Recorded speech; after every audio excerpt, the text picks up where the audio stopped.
Dari kelima wilayah cakupan, yang paling banyak nih wilayah mana? Apa Indramayu apa malah Kabupaten Cirebon? Awalnya Kabupaten Cirebon. Awalnya. Nah sekarang justru menurun Kabupaten Cirebon. Sekarang yang tersini kota. Kota. Waduh, bahaya Bu. Berarti nanti kalau pulang hati-hati Bu. Kota.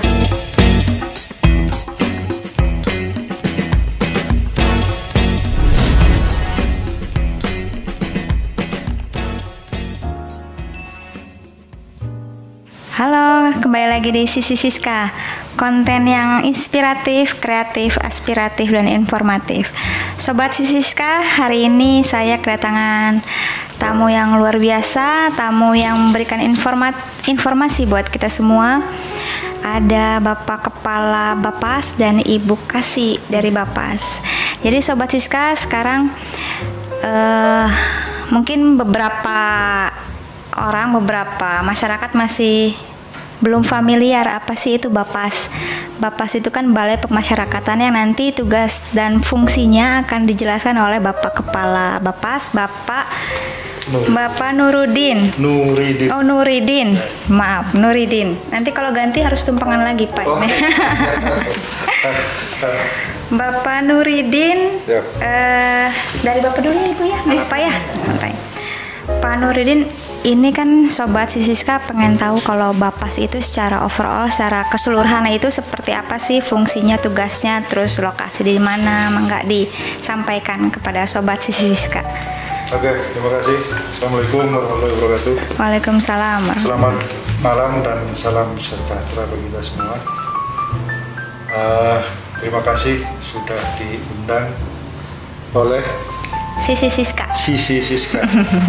Dan merupakan satu kebahagiaan dan kebanggaan bagi diri kami, tentunya seluruh jajaran Balai Pemasyarakatan yang tentunya mungkin masyarakat secara umum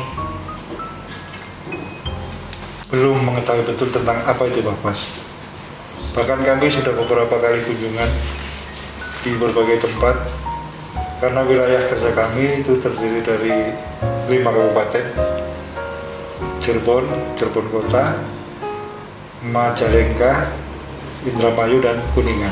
1 wilayah bersatu Bapas 5. Ya, wilayah kerja kami meliputi 5 kabupaten.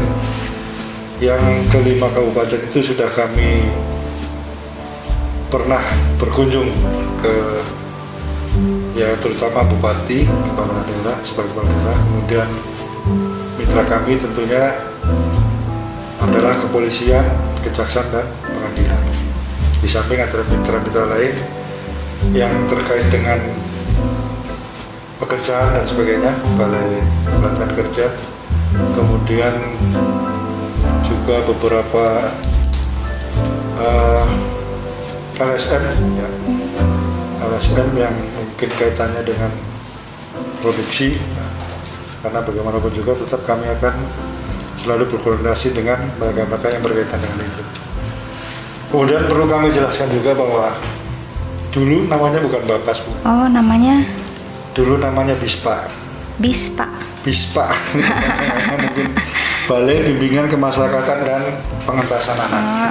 Tahun berapa itu, Pak? Itu tahun 1987. Ada beberapa perubahan ya tentang organisasi dan tata kerja Balai Bimbingan Kemasyarakatan dan Pengentasan Anak. Kemudian yang kedua 1997 ada perubahan lagi melalui Kementerian Kehakiman. Kemudian setelah yang terbaru ya Undang-Undang Nomor 12 Tahun 1995. Dari masih 95 berarti ya? 95 baru diundangkan. Tentang pemasyarakatan itu. Diundangkan, berubah namanya menjadi Balai Pemasyarakatan. Yang tadinya BISPA. Belum ada perubahan lagi berarti Pak undang-undang. Belum ada perubahan lagi. Sementara nama Bapas ini sudah pas menurut fungsi dan tugas pokoknya tentunya. Kami perlu mungkin menjelaskan bahwa berdasarkan Undang-Undang Nomor 3 Tahun 1997 tentang pengadilan anak. Oh, eksistensi Bapas ada Eksistensi Bapas di ada situ juga ya? Siap. Jadi itu sementara yang bisa kami jelaskan tentang unit pelaksana teknis pemasyarakatan yang melaksanakan tugas dan fungsi penelitian kemasyarakatan. Kemudian pembimbingan, ya, pengawasan dan pendampingan. Jadi tugas kita meliputi 4 tadi Bu. 4 ya tadi. Fungsi pembimbingan, pengawasan dan pendampingan. Pembimbingan, pengawasan, Penelitian dulu. Penelitian, pembimbingan, pengawasan dan pendampingan. Jadi sebenarnya Bapas ini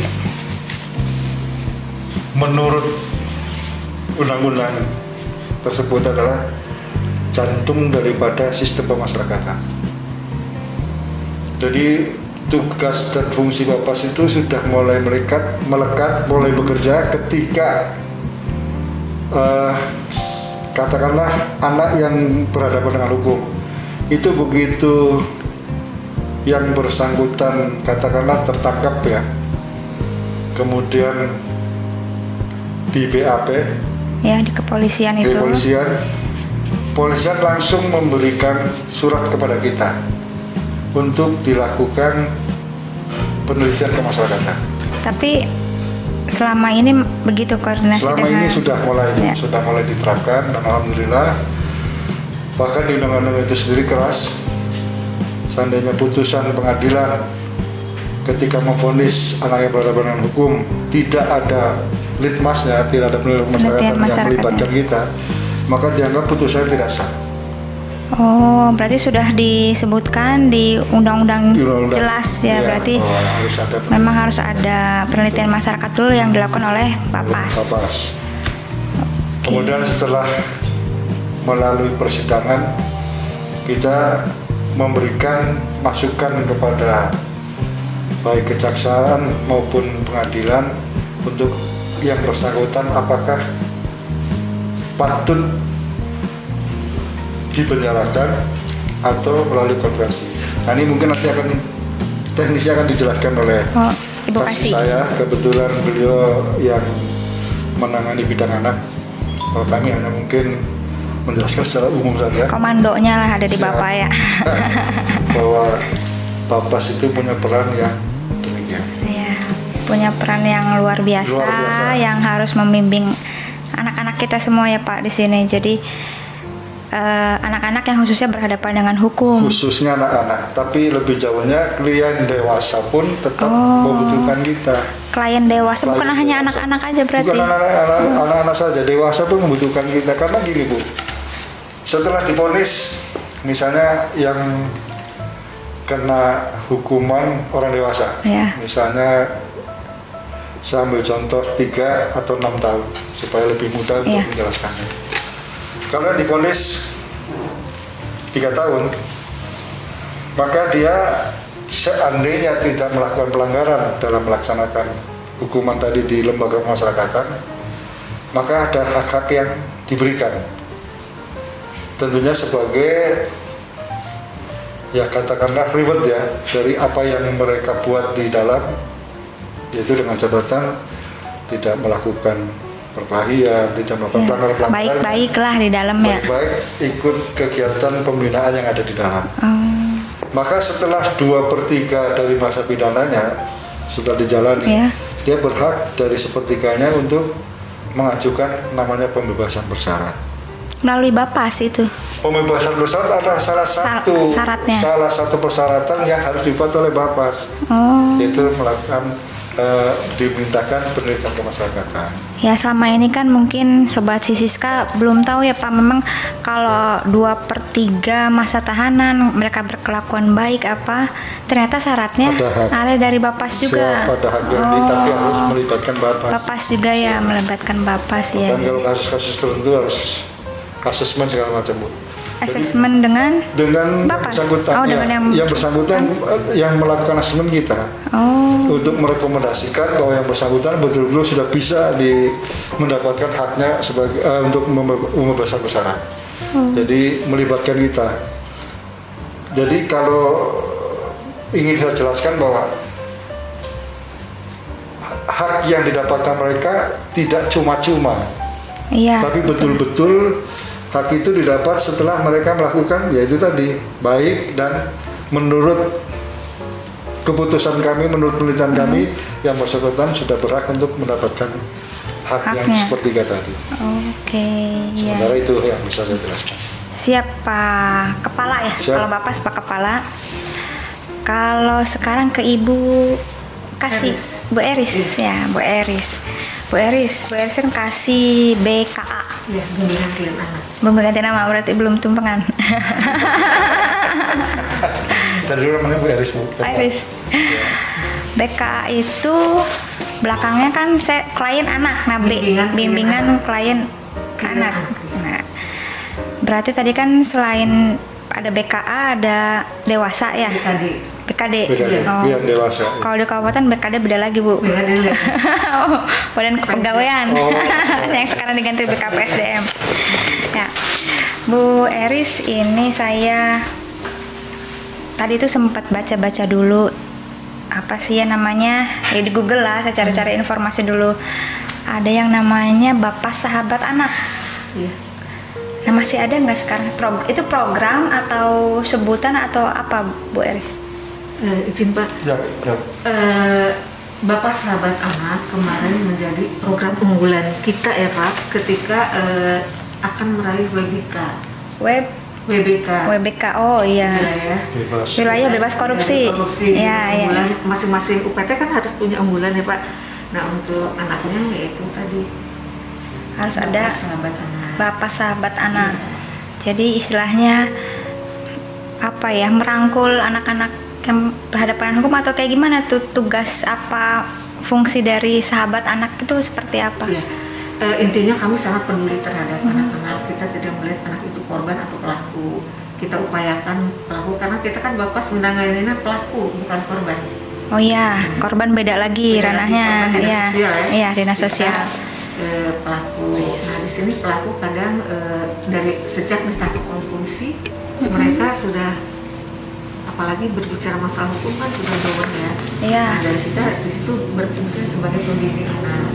Selain itu juga agar meminimalisir jumlah kriminal anak, kita juga masuk ke sekolah-sekolah. Jadi dalam rangka pencegahan berarti Nah. ya. Berarti sudah ada koordinasi dengan sekolah-sekolah. Siap, Nah, siap. hari ini pun ya Pak, program Dikbud dengan Kemenkumham kita Udah mulai jalan. mengikuti Oh. kegiatan kaitannya anak-anak kan masuk sekolah. Iya. MPLS kita diikutkan. Nah, itu kan dari mulai apa? SD, SMP, SMA atau SMP, SMA. SMP, Kalau SMA ya? kemarin, hari ini kita SMA ya Pak, SMA sama SMK.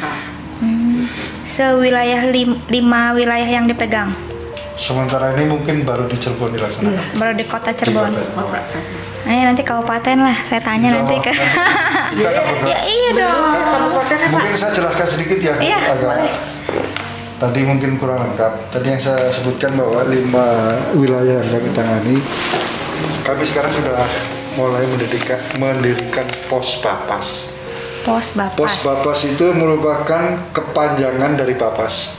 Bapas utamanya itu di Cirebon kelas 1. Cirebon. Tapi karena wilayah kami mungkin terlalu luas ya, kami tahu bahwa mantan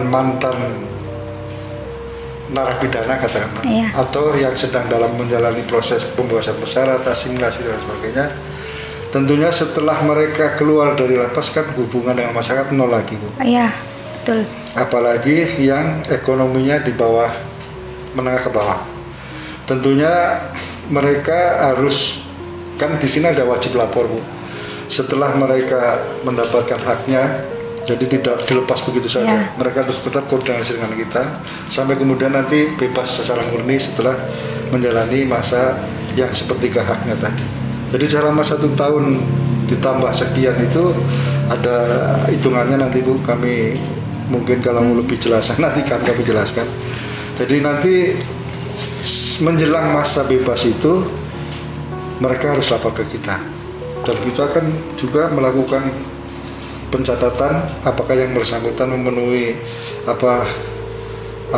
artinya mentaati semua aturan yang sudah diterapkan tadi. itu dengan cara melapor sebagai sebuah monitor apa yang bersangkutan melakukan lagi tindakan dan sebagainya.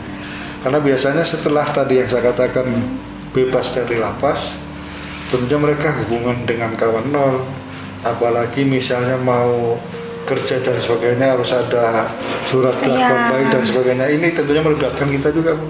SKCK itu kan wajib ya, diantaranya itu. Iya. Sehingga kami pos-pos papas tadi kita anggap sebagai panjangan tangan dari kita, dan tentunya memotong birokrasi yang panjang. Kita melakukan pelayanan masyarakat sebaik-baiknya agar masyarakat betul-betul terlayani dengan keberadaan pos papas tadi. Yang mungkin di ujung Kuningan perbatasan dengan Ciamis dan seterusnya, sehingga tidak harus datang ke Cirebon tapi cukup melalui pos papas yang sudah kita dirikan. Iya. Nah sekarang sudah mulai ada di Indramayu, Majalengka, dan mungkin dalam waktu dekat Kuningan kita akan dirikan pos papas. Nah kalau kan Bapas itu lokasinya di Sukapura, bukan Pak? Jalan Wahidin, Jalan Wahidin, Kelurahan Sukapura. Nah kan itu di kota. Yep. Di kota berarti tidak perlu ada pos Bapas. Kalau di kota kan kita ada Bapas. Kalau kabupaten enggak juga. Sudah bisa di cover oleh kita. Di cover ya, terjangkau. Soalnya kembali lagi saya baca lagi artikel kemarin tuh katanya ada kekurangan PK. PK itu apa?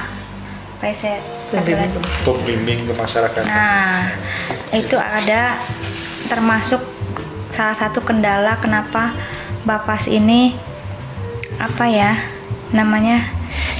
geraknya itu kan kayak terbatas karena kekurangan orang. Di artikel itu saya baca begitu. Apa benar? Saya nanya langsung aja deh ke kepalanya.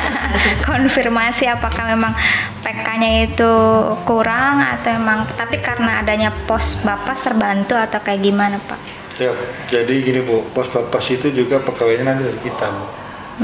Jadi tenaga yang ada sekarang ada kurang lebih 56 dengan PK 38.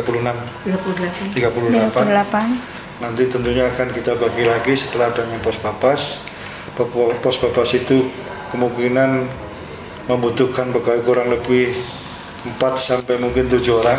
Kita akan bagi-bagi, Bu, dalam pos papas itu, yang tentunya tenaga PK-nya pun otomatis terbagi lagi dengan wilayah yang ada di pos papas tadi untuk mengcover tentunya daerah-daerah yang membutuhkan peran kita tentunya. Itu yang mungkin yang bisa jelaskan. Mungkin saya ke Bu Eri dulu ya, Pak. Bu Eris, iya, Bu Eris. Eri aja saya ingatnya Eri ada salah satu nama kadis Bu Eri namanya Pak Eri. Ini Bu Eris ya, Bu Eris. Kalau untuk anak berhadapan dengan hukum dari kelima wilayah cakupan, yang paling banyak nih wilayah mana? Apa Indramayu apa malah Kabupaten Cirebon? Awalnya Kabupaten Cirebon. Awalnya. Nah sekarang justru menurun Kabupaten Cirebon. Sekarang yang terjadi kota. Waduh, bahaya, Bu. Berarti nanti kalau pulang hati-hati, Bu. Kota Cirebon kasus yang paling banyak itu pasal 170. 170. Iya. Bisa barangkali dijelaskan? Iya, itu tawuran anak-anak itu seperti itu. Dengan kekerasan, Bu, sekarang mulai meningkat. Dengan kekerasan tuh bawa senjata sajamnya apa, samurai berarti, Bu, ada? Iya, samurai. Ada samurai. Samurai, pisau. Iya, luar biasa. Samurai dapat dari mana ya? Bahkan ada yang pakai tombak dan panah itu. Nah, kayak kemarin tawuran di wilayah utara itu kan memang itu sih udah pada tua-tua ya, masyarakat biasa. Itu masyarakat yang memang ada panah yang apa sih ya, di ujungnya tuh kata paku, terus ada dibilang ada yang bisa ular atau apa. Jadi bisa ada racunnya. Ada racunnya katanya. Dikasih racun, diolesin lah. Iya, saya waktu kapan pertemuan dengan salah satu camat dan anggota polisi, mereka menjelaskan, mereka bahkan ini loh contohnya ada, ditunjukin sama saya. Ngeri dapat, Bu, kalau udah ini mah samurainya panjang. Anak tuh dapat samurai berarti itu. Iya. Oh, berarti ini ada keterkaitan dengan Yang dewasa juga berarti Bu, anak-anak dapat dari mana Pak? Kayak gitu. Biasanya meniru Bu dari perbuatan orang dewasa. Anak kan sensitif untuk hal meniru itu paling ya seperti masa kecil kita lah. Ya, cepat lah Ya. ya. Copy paste-nya tuh. Kalau yang negatif biasanya cepat sekali di copy paste. Iya. Berarti sekarang yang meningkat tuh kota ya Bu? Kota. Sampai sekarang ada berapa Bu? Kita untuk wilayah 3 Cirebon, Bapak bimbing tadi Bapak menyampaikan bahwa salah satu fungsinya ada pembimbingan. Kita membimbing anak-anak yang bermasalah dengan hukum untuk wilayah 3 semuanya 61. 61 sewilayah 3 Cirebon, Iya. tapi terbanyak kota Di Cirebon. kota iya. Untuk Oke. kota ini ada 24, kabupaten justru 12. 12. Nah, 12 itu Ini kami yang memilih ya, bukan kalau ini kan biasanya penelitian kemasyarakatan permintaan dari polisian. Polisian. Nah itu rata-rata kita sebulan dari wilayah 3 itu 15. sebulan. Iya. Kalau ini sudah melalui proses peradilan. Oh iya. Jadi sudah bukan di kepolisian tapi sudah Sudah tingkat. keluar dan dibimbing oleh kami. Udah ingkrah. Sudah. Sudah ingkrah. Pokoknya yang setelah ingkrah itu Yang dibimbing oleh kami. Bapas. Iya. 61. Kalau berbicara masalah Bapas tuh luas banyak ya Pak ya, harus beberapa kali pertemuan ya. Karena nanti mengulas dewasanya belum ya Pak ya. Iya. Dewasa kan Banyak. Terus Berapa, mengantar mereka supaya mungkin yang pengen kerja ada salah satu LSM atau cukong lah katakanlah yang punya Cukong. berkeinginan untuk ya paling tidak membantu pemerintah Ya. bagaimana menyalurkan bakat yang dipunyai oleh masyarakat anak-anak khususnya. Dan tentunya ini juga harus ada, bukan pemerintah saja yang harus turun tangan, Kita sama. swasta, masyarakat yang peduli akan anak, ya seharusnya mari bersama-sama untuk supaya ke depan Indonesia menjadi betul-betul Indonesia yang Ya berdemokrasi. betul, karena kan ini juga PR kita sebagai orang Siap. tua ya Pak Bu. Kita harus namanya benar-benar mengontrol, mengawasi anak-anak kita sendiri.